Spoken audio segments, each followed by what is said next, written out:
even though we're both alumni of a school in far west, West Texas, you and I met in Nashville, Tennessee area. I guess I was meeting with a friend to do a day long presentation. Actually, shout out to Jason Duncan, who may be Yes. listening, and his show, "The Root of All Success," is a great podcast. Yes, But it is. Stephen, you just kind of found the workshop, and I guess found your way there, and sort of found your way to the room. Stumbled down the stairs. I mean, I had to stumble down those same stairs. So, how did you find that spot, and what were you looking for, and then what did you find once you were there? If you can take us back to that workshop. Yeah, and I really do look at that time period, and really that event is really providential because I was stuck at the time. I was stuck in business. I was stuck in our finances.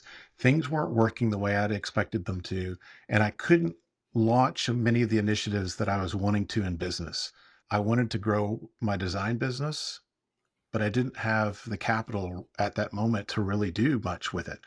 I had new businesses that I wanted to launch, but again, I didn't have the capital, or I couldn't go after the loans that I needed to get that capital to execute that. And I was flipping through Instagram the morning before that session, and he tells me that day that when I showed up that I found him through these Instagram ads. He's like, "Man, I just did that on a lark. I Hmm. just wanted to see if that," and I saw it, and I was like, "I'm going to this thing." And he's talking about how Dave Ramsey is wrong, and it was a great title because it definitely hooked me to come Right there in. in Nashville, where Dave does his show. Yeah.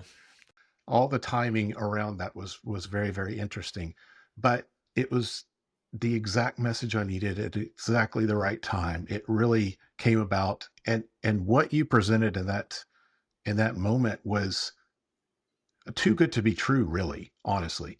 But it was logical, and I could follow it, and I'm like, that's gotta work. And I really had to deconstruct a lot of the things that I've been told about whole life insurance for most of my life. My dad was a huge proponent of whole life, and Mhm, we had mhm. gotten into it prior to this, but it wasn't working for me. But what you presented, and then what Jason was telling me about what he was doing with it, blew my mind. It was a literal one of those Yeah.